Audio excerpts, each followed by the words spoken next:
তো এই যে আমার ঠোঁট সাদা করছে, কে করছে? হুম? মানে অনেক কিছু করছে। আচ্ছা যাই হোক, আমি কালকে মোহাম্মদপুর থানায় যাই। যাওয়ার পর আমার ইউটিউব কাজ করে না, লকড করে রেখেছে। ভিডিও রেকর্ড হয়নি। আমার সাথে যা হচ্ছে এতে 100% আইন প্রয়োগকারী সংস্থার কিছু লোক মানে জড়িত। ওতপ্রোতভাবে জড়িত।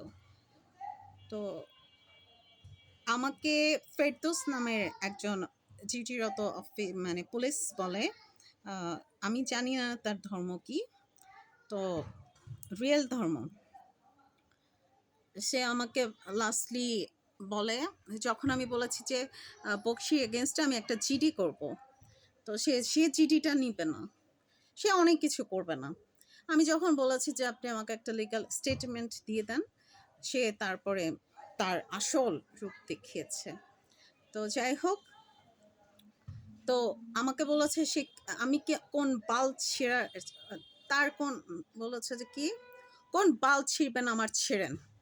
হ্যাঁ, তো আমি মোটামুটি কি এটা ওভার কনফার্ম 2020 সাল থেকে আমি কারোর সাথে যৌন সঙ্গম করিনি, ঠিক আছে, সহবাস করিনি, কারো চামড়ার সাথে আমার চামড়া লাগে নাই। হ্যাঁ, মানে সহবাসকৃত চামড়া। তো আমি যেহেতু বিধবার মতো আছি, এমন না যে আমি সেক্স করতে পারতাম না বা পারি না, এমন না যে আমি ছেলে টাকা দিয়ে কিনতে পারতাম না, প্লে বয় মানে মেল প্রস্টিটিউট, তাও না, সবই পারতাম বা এখনো পারি। আমি চাই না, আমি কেন ওই পুরুষের বাল ছিঁড়তে যাব। তো যাই হোক, বিশ্বে যদি কোনো প্রকৃত মুসলমান থাকে, আমি যেই ড্রেস পরি যা করি, অ্যাটলিস্ট আমি সেই ফ্যাসিলিটিস নিচ্ছি না। তো ওরা আমাকে তাবিজ করছে, কালো জাদু করছে, প্রত্যেকটা স্টেপে স্টেপে ওদের লোক রেডি।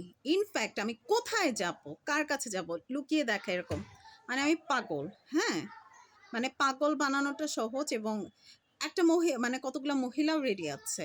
বলে কি সে লেখাপড়া কতদূর জানে আমি জানি না, আল্লাহ মাফ করে বলতে হয় না, বলে কি যেখানে জিডি করেছে সেখানে যাবে। তখন আমি বললাম যে আমি এখানে জিডি করেছি, মানে আমার ভুল ধরার জন্য, আমাকে পাগল প্রমাণ করার জন্য যতগুলো লোক লাগানো দরকার, যত ডলার খরচ করা দরকার, সেটা তারা ট্রাই করছে।